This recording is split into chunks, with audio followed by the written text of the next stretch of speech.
Good afternoon. We have a fairly short agenda for public safety, but I do hereby call this October the 12th meeting of the Public Safety Committee to order. Before we get started, there are a couple of housekeeping matters that I want to get through. Due to the Safe at Home order, all committee members are participating virtually. For virtual meetings, committee members will be muted until asked to be heard. When there is a vote, it will be necessary to call a roll call vote. A committee member will be recognized and will raise their hand and state their vote. Committee members present are the Vice Chair, Mr. Jeff McIntosh. We have with us Councilmember John Larson and also Councilmember Morticia Parman. I want to read a quick statement regarding the census. The Census Bureau has extended the deadline for completing the census until October the 31st. A complete and accurate count in Winston-Salem is imperative for us to receive federal funding for dozens of programs and to ensure fair representation. If you have not yet responded to the census, please do so. You can go online to my2020census.gov or call 844-330-2020. It only takes 10 minutes and will benefit our community for the next 10 years. So with that being said, there's only one item on the general agenda. We have a few on the consent agenda. Items on the consent agenda are approved with one sweeping unanimous motion unless a member of the committee or council wishes an item to be pulled for consideration. Members of the committee, are there any items that should be pulled for consideration on consent? If not, I'd entertain a motion. Move approval. John Larson. By Councilman Larson, and I think I heard Councilwoman Parman. So we have a motion and a second. All in favor of approving the consent agenda? We will go down the roll call. Councilman McIntosh. Aye. Councilwoman Parman. Aye. Councilman Larson. Yes. And that's a yes from me, so the consent agenda is approved unanimously. Thank you. Move to item G1. If we can have the clerk to read that item, please. Item G1, ordinance amending section 42-122E F and section 42-123F G of the City Code relating to speed limits located in the north, south, and east wards. In order to continuously improve on transportation, a lot of times we'll have to make some adjustments to our speed limits. I'm going to ask Mr. DeCane or our Director of Transportation, Ms. McCullough, to kick this off and to get this item started. Yes, sir. Good evening, Chairman Taylor, Mayor Pro Tem Adams, members of the committee, and members of the council.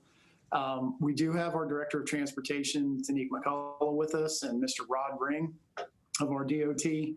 Mr. Ring has graciously volunteered to do a brief presentation on the background and the effects of this item for the committee.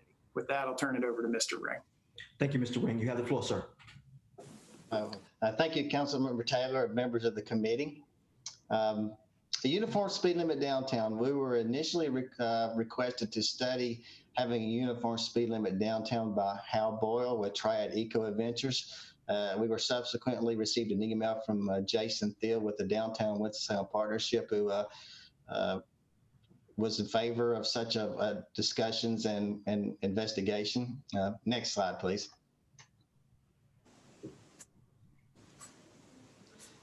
Before you is a map of the proposed area. The hashed area is encompasses the streets that we're looking to adopt a downtown speed limit of 25 miles per hour. It contains mostly city streets, but there are at least 3 NCDOT roadways.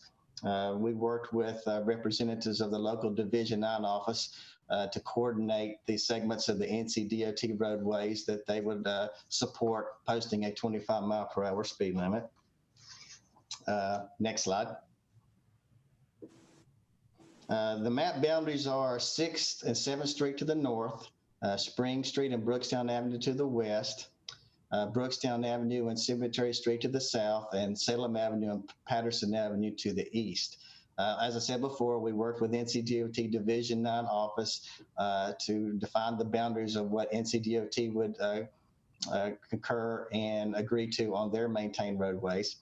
And short and sweet, the benefits of a uniform speed limit are increased pedestrian safety and consistency with our downtown speed limit. Our code was rather dated, and it had references to roads that were no longer maintained by NCDOT, and the speed limits varied across the board depending on the roadways. So this, in essence, cleans that up and makes it more appealing in that it's a consistent 25 miles per hour through downtown. Next slide. So, any questions? Are there any questions for Mr. Ring? We have Councilman Larson. I'm sure there's an answer for this, but why did we carve out Patterson Avenue from this project instead of running it over to 52? The road characteristics changed rather significantly from Patterson west. It was also, Patterson was an easier area to define as when it's your sort of transition to a higher pedestrian volume. That was the thought process when we defined the area. I was thinking more about that North Patterson area right behind North Chestnut Street. There's one little carve out that is right near the government center. And Oh yeah. Well, that Patterson Avenue behind the government center is not actually public maintained street. okay, yeah, all right. So, All right. it really goes on the county property at that point. All right. Thank you. I knew there was some answer. I was just trying to figure out what it was. Yeah, that's the end. Thank you, Councilman Larson. Councilwoman Scipio. Yes, Mr. Ring. Is there a reason why Innovation Quarter was not included also? in this area? We tried to get most of Innovation Quarter by using Patterson Avenue to the east as the boundary.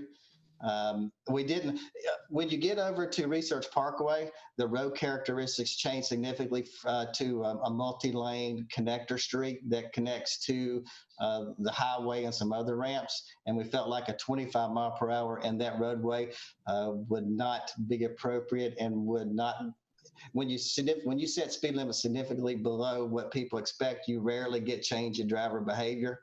And so we're looking to be realistic with where we're recommending 25 miles per hour. Thank you. You're welcome. Any other questions for Mr. Rainey?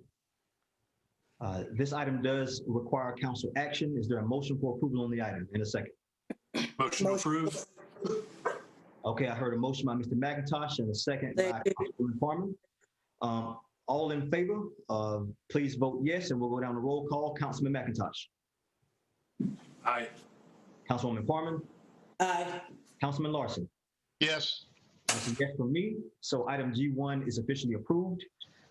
Is there any other business that should be discussed for the good of the order? As I mentioned, it would be a short meeting, but we wanted to get out, do the business, and meet as quickly as possible. Is there anyone who wishes to be heard about a matter? With that being said, I do just want to do something I like to do at the beginning of the meeting and just commend our police department, our fire department, and our emergency management departments for the work that they do. You are unsung heroes and our sung heroes. I will say that I sincerely believe we have the best police department, fire department, and emergency management department in America. And I say that everywhere I go. I will just single out the police department for one moment. Recently, we had some staff in the police department to have some promotions. I was not able to be there. I know some other council members were not able to be there. So I sincerely apologize. That does not reflect on our level of support for the work that you do. So I want to say thank you to our police department, fire, and emergency management. And if there's nothing better or good that should be considered for the good of the order, we consider this meeting to be adjourned. Thank you. Dude.